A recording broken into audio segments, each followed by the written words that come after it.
A few weeks ago, I did a presentation on this channel on wood chip gardening and what everyone might be missing around it. And I think a lot of people thought I was hating on wood chip gardening and hating on Back to Eden method. And I'm really not. I think that method does have merits in some situations, but it doesn't apply to every situation, like all things. It's hard to blanket all of your options with one possible solution. I think a lot of the diehards around Back to Eden and wood chip gardening, they tend to apply it to all situations. And I thank you if you left a comment on that video, because it really got me thinking. I read all the comments, I thought all about them, and I really digested that and said, okay, how can we make wood chips work even though they're not optimum for every situation? How could I potentially make them work in my situation? I'm going to run you through that thought process coming up. And the how-to, the what you would actually do in the garden, is going to be at the very end of this presentation. And it's going to be about this much of the presentation. But most of the presentation is actually going to be the theory and the thought process behind how I arrived at that small actual implementation part of using wood chips. And you might just say, damn, man, get to the point. TLDR. Like, speed it up. Too many words, too much talking. And I get that, right? Like long videos, people don't want to watch them. But if I give you the answer, if I give you the solution that I arrived at, how is that going to help you in your situation? If you just copy me, you'll say, Diego, you're full of crap. Like, that doesn't work. That's stupid. Whereas if I explain my process in terms of how I arrived at these steps, now you can reverse engineer what I did and use that same analysis, the design process, to arrive at a solution that works for you. Maybe it's different than mine. I'm not saying mine is perfect for not just my situation, but any or all situations. But I think it could be the best for what I do. So you design the system that's right for you. That's why we're going to spend a lot of time in this presentation on the theory, the design process, the thought behind it. And when I went through this process, I did have to question some of my beliefs and kind of say, okay, well, I wouldn't have done this before, but I'm going to give it a try.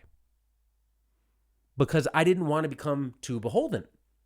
And if we want to make progress in anything, this is how you make progress. You take beliefs that you have and you challenge them and you push them and you test them and you try and find out where the weak links are in that belief and see what survives. Now let's get into it. Maximizing the benefits of wood chip gardening in an arid climate. The goal of growing anything in an arid climate is to maximize the utility of water. Now, what does that mean? Utility of water.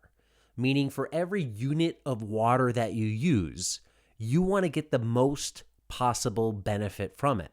If you can use that water several times, you want to do that. It's not just they use it once and it's out of the system. You're trying to minimize waste and maximize yield potential of that resource. So when we design a system, we want to say, how can we build the deepest, most resilient, anti-fragile soils and grow the most food in a regenerative way using the least amount of water possible? So we treat water as a limiting resource or a limited resource versus an abundant one. In order to achieve those two main goals of building soil and growing food with the least amount of water possible, in an arid climate, we have to work with seasonality. Because typically in an arid region, water is seasonal. It's cyclical. It doesn't rain year-round. It typically rains in one season. So you have to look at how you can apply that amount of rain over the course of a year to grow food and build soil. For example, in San Diego, we really don't get rain for 6 months of the year. From about April 15th to October 15th, not much rain is falling. Maybe we get a little bit later in April. Maybe we get a little bit in early October, but the bulk of our rain falls in those other 6 months, from October 15th to April 15th. And I would say the bulk of that is really concentrated into 3 months, January, February, March. That's where most of our rain is falling. And for us, at least where I live in San Diego, it's about 12 to 16 inches a year. That's it. We get that amount of rain in a very short period. So how can we design a system that maximizes that rainfall that we get? In an arid climate, we have what I call the water paradox, because ideal conditions never really align. Think about your perfect scenario for growing, let's say, annual vegetables. When is that time of year? It's probably over the summer. Why is that? You have the most daylight hours, you have the warmer temperatures, and a lot of you do get some rain over the summer. And really, we do have the ability to water. So I think in a perfect world, we would rather have long days and warmer temperatures than short days with cooler temperatures and a whole bunch of water. So your first problem are these dry summers. Warm temperatures and day lengths are ideal for growing food crops, but summers are dry. And then your second problem is wet winters. Water's abundant, but day lengths are short and temperatures are low, limiting the range of crops that can be grown. So if you have this water paradox, how do you work within it? What are the potential solutions?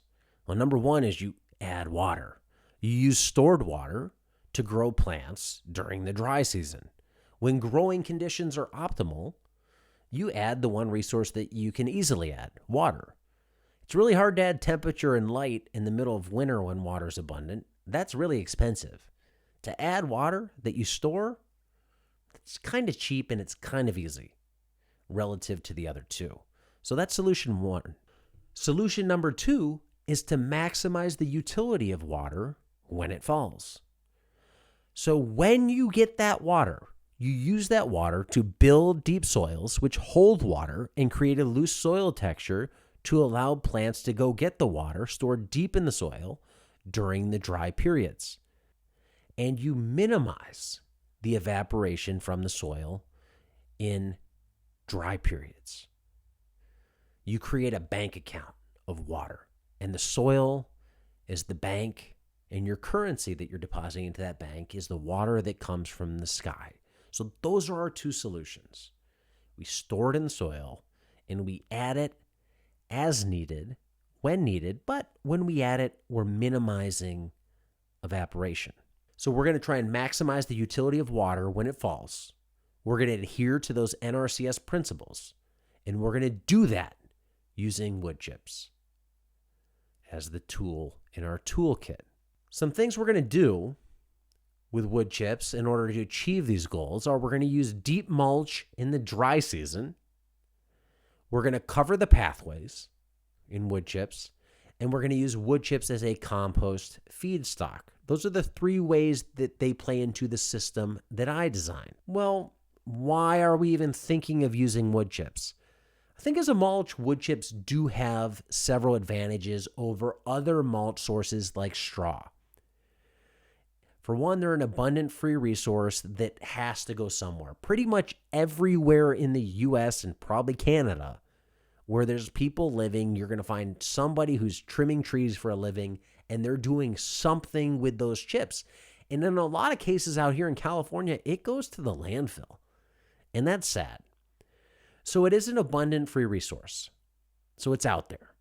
Wood chips over other green waste, like say you can get green waste compost from your local municipality. A lot of that compost can have persistent herbicides in it. And a lot of times persistent herbicides are sprayed on herbaceous plants. So if you're getting free wood chips, I think you're minimizing the risk of persistent herbicides and pharmaceuticals in the organic matter that you're bringing into your property. At least here in California, a lot of the tree trimmings are palms, pepper tree, things like that. Nobody's spraying those with herbicides. So there shouldn't have a lot of herbicide residue on them. And you're not getting pharmaceuticals in them, obviously, like if you're going to bring in a whole bunch of horse manure, which a lot of people do, but there's some danger. They worm horses. Now you have that worming chemical in the manure. There can be pests and worms in that manure you're bringing onto your property. You have less of that when you use wood chips. Wood chips also minimize disease and pest transmission because they're ground up woody plants and you're using them in an herbaceous system. So a lot of the diseases that affect herbaceous plants probably aren't also affecting woody plants. So it's not like you're bringing in contaminated materials. Trees have deep roots. Trees are long-lived. Trees are really pulling a lot of minerals out of the soil, storing that in their bark. Tree trimmings allow you, in a way, to remineralize soil. A good thing about wood chips over straw and manures is they don't break down quickly. Now, sometimes you want quick to break down organic material, but sometimes when you're putting on things like a pathway, you don't want it to break down quickly. So that is one advantage to wood chips. And you're encouraging fungal over bacterial decomposition. Now, I'll say again, the best fungi to have in soil are things like mycorrhizal fungi. They don't feed off of wood chips. They feed off of exudates from plant roots. Those are the types of fungi you want in your soil. But if push comes to shove and you can compost a bunch of low maturity carbon like grass and add that compost to your land, that's going to be more bacterially dominated, quick digesting fungi dominated. I would rather add the slower decomposing materials like wood chips, that compost to my land, than the quicker dominated stuff, because you are trying to get more fungi and fungal foods into your soil. So I would err on that side, even though you're not adding the exact fungi that you want to help plants grow. You're skewing the ratio a little bit towards the fungal side. So wood chips are a tool. We have to work with seasonality. We're going to apply the wood chips according to seasonality. This is not a cover and walk away system, a put it on the bed and it's there 365 type system. This is an adaptive system that works with seasonality, and in this case, the seasonality of an arid climate. One asterisk I have to put in here is I have designed the system for me, and most of the crops that I grow in the garden are long-lived annuals: tomatoes, cucumbers, peppers, melons, things like that. So I've designed the system around those types of plants, not lettuces, not root veg, not a lot of herbs, those types of things. So modify this system as needed if you grow different crops, but I designed this around really primarily tomatoes because that's the big crop that I really like to grow. Now for the actual plan. How are we going to use all this strategy of maximizing the utility of water, working with seasonality, with wood chips as the tool to grow great, beautiful tomatoes and build soil in the process? Here's how we're going to do it. Step number 1, we're starting in the fall, in the winter time period. That's right about now. Well, in this time of year, it's the rainy, cool season. So the very first thing we're going to do is remove any remaining mulch and wood chips from our bed. We're going to scrape it all off and get down to the most decomposed layer. So the layer that decomposed over the course of the summer and is now the closest to the soil, closest in terms of turning into soil, we're going to leave that in place. All the really unbroken down stuff that's on the top that just was so dry it never broke down, all that comes off, and that goes off to the side. So when we scrape it off, we should have a pretty clean looking bed that almost looks like wood chips were never on it. It's going to look like really nice garden soil under there. We're going to take all the material that we removed and we're going to compost that in a different place. A Johnson Sioux bioreactor, which I have a video on my YouTube channel here on how to build one, is a great way to compost wood chips using a very minimal amount of water, or you could use some sort of static aerated composting system. You want to try and find a way to break these wood chips down over a long period of time while minimizing water use. Now that we have this bare bed in great soil, we're going to plant a cool season cover crop in the bed, and we're using the rain as our primary irrigation. Now, we may have to irrigate at the beginning of fall and at parts of the year to help get this started and to keep it going. But these cool season cover crops are really going to be irrigated by the rain that's coming from the sky. So we're not spending any of our real dollars or our water budget watering the cover crops that we're not getting nutritional value out of, sustenance out of.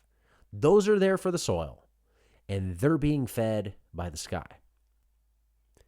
And we're going to chop or, mechanically graze that cover crop a few times, mulching the soil surface with that chop if needed, or we can compost the chop in a separate place, and we'll use that compost again later.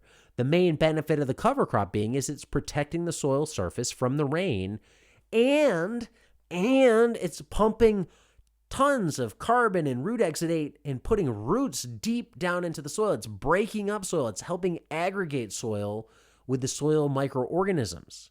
So the cover crops, the magnificence of them is what's happening underground, the part we can't see. So the stuff above ground, all the chop, that's kind of like bonus. What we really want is those roots in the soil, working with microorganisms in the soil to deepen soils, to create soil aggregates, to mineralize the soil, to break down the organic matter that's there. This is how we build deep soils, and we're doing it with free rain.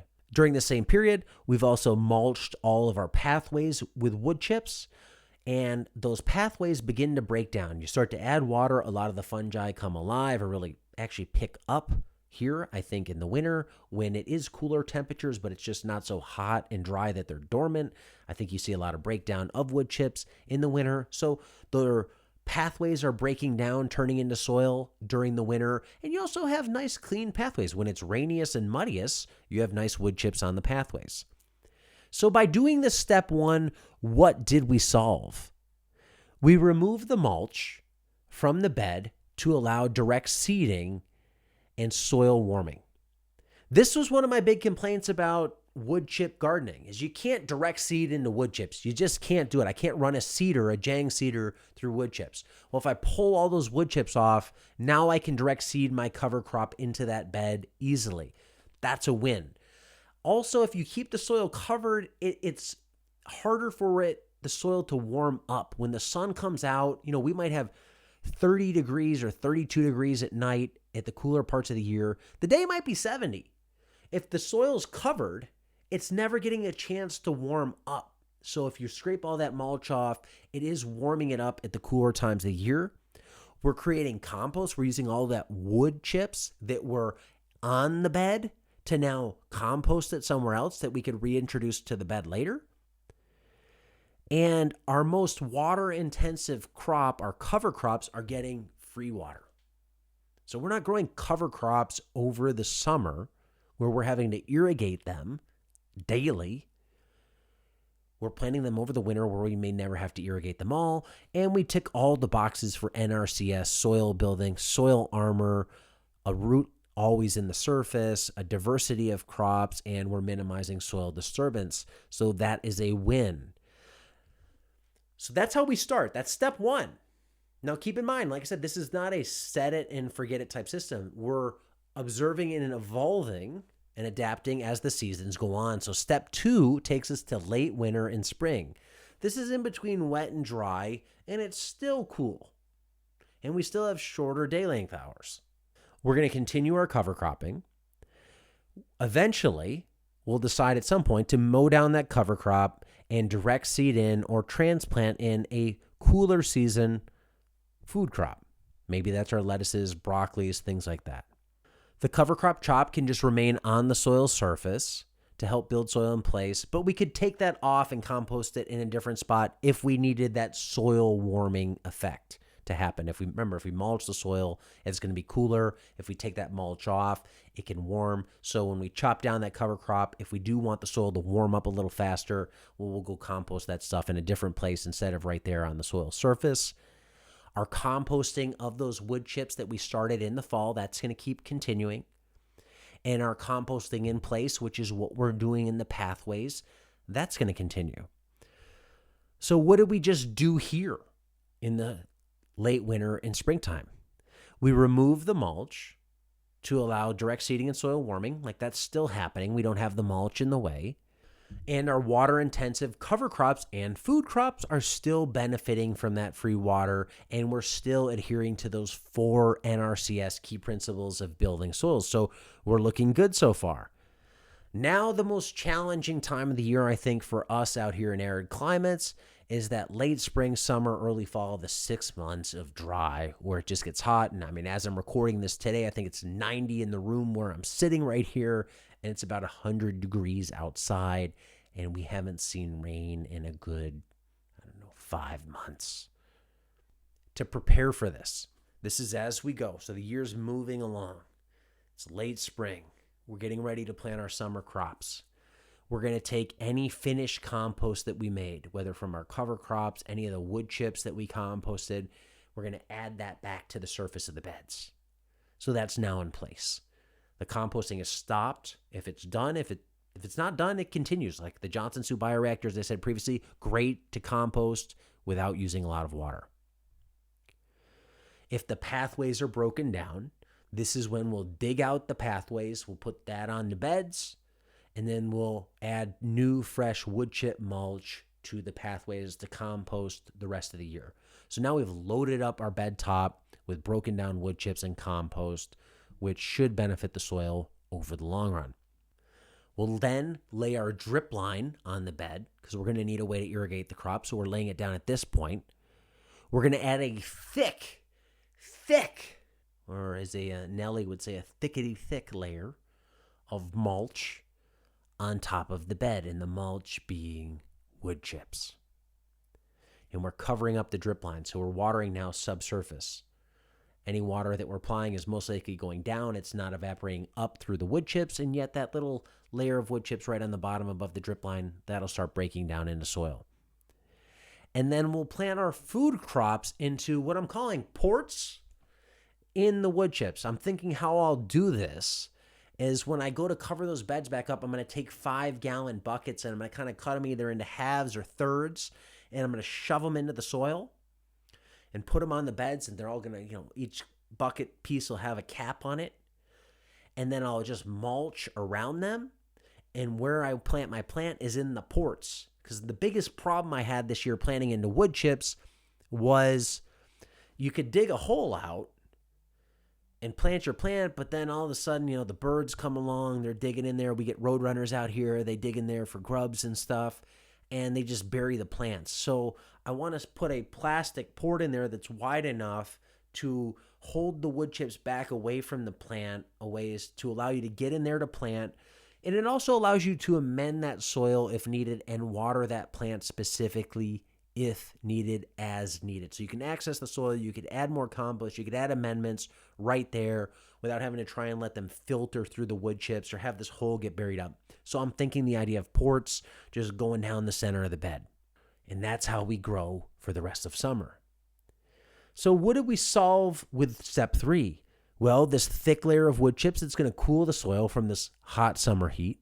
We have extreme moisture retention because our drip line's buried, and then we have this thick layer of wood chips on the soil surface. So the water that we're adding via the drip line, the water that was absorbed into that soil from the rains, we're making it really hard for it to leave the soil. We want it going out through plant leaves, if anything, and not just evaporating off the soil surface. We have extreme weed suppression in place. Nothing's getting through that, at least easily. It's low maintenance food growing, between moisture retention, minimal weeds. This is easy. The plants get going, the tomato plants, they're growing up. There's not a lot of work involved. It's the hottest time of the year. You can just go in the pool, swim with your kids, do that type of stuff. Gardening doesn't have to dominate your life. So I like this from a maintenance standpoint. It is easy. And you have these long-lived crops. You're not turning them over. So pretty easy time of year.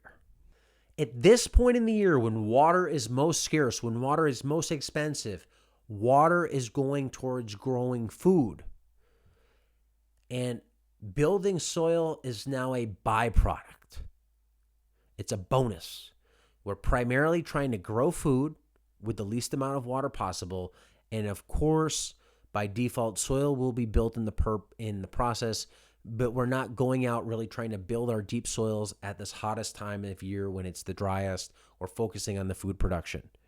And again, we hit all 4 NRCS principles of building soil. So we're doing good there. This whole process was designed around these principles. Let's stick to the principles that the NRCS put out there. I think they're solid. I think they're sound. We're not making up stuff here. This is our reasoning behind why we're doing what we're doing. Possible concerns around this, issues, well, wood chip decomposition on the soil surface, does it produce growth inhibiting byproducts, alcohols, chemicals that the growing plants don't like? Maybe, I don't know. We're going to have to figure this out over time, but that is one potential issue. By having that port, moving the wood chips a little bit away from the plant, at least you're getting some barrier there where it's not right up against the plant. At least when the plant's young, it's not dealing with all that exudate right in its face, so to say, when it's trying to get big and strong. And with a thick layer of wood chips, you are limiting which crops you can grow and how many rotations you can get in. So you'd really have to get creative in terms of how you'd apply the system if you did want to grow lettuce or carrots or something like that. You can't really do that through 6 inches of chips unless you put a whole bunch of ports in. I don't know how it would work, but you're limiting what you can grow, but that's okay. This is part of my garden. This is not all of the garden. This is really the tomato, pepper, cucumber, melon section of the garden. So that's how specific this methodology is. It's for those plants in the climate that I'm in. To sum this all up, how do you achieve the goal of soil and food while maximizing the utility of water? You stick to those 5 NRCS principles. You work with seasonality, and you arrive at solutions. You don't impose solutions. That's the best quote I ever took out of my PDC with Larry Santoyo, so props to him for putting that into my head. This is really what this system was designed on. This is permaculture thinking. Permaculture is something that you use to implement a method. Permaculture isn't a technique, it's a design system, and that's what we had here. So think about your location, work with the seasonality, and arrive at a solution that's best for you, your climate, and the water that you have available. Don't just slap a system down and say this is the best without thinking about why it was the best. That's why most of this presentation was more on the design side, the theory side, because that is what's important. You need to understand the principles, the thinking behind it, so you can do this wherever you live, whether that's in the middle of United Arab Emirates or in the middle of Hilo, Hawaii, which sounds actually pretty nice. Please try to think about what you're doing. Really get to the root of why you do what you do. Try different solutions, try different techniques, see what works, see what doesn't, observe. So when you ultimately have a system in place that you can stand behind, you know why you're doing it. A lot of people, they skip all 3 of these. They just go to the do step and they don't think about why they did it. They never try anything different, and they really don't know why they're doing what they're doing. So be a little bit more of a citizen scientist.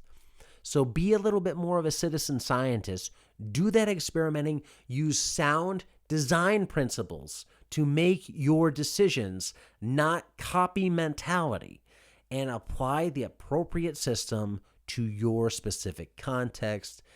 Thank you for watching. If you're still here at this point in the video, we're probably 30 to 35 minutes into the video. Thank you for watching this long. I appreciate it. A lot of people don't love these long videos, and they just don't have the attention span that you do. So you get the gold star for today.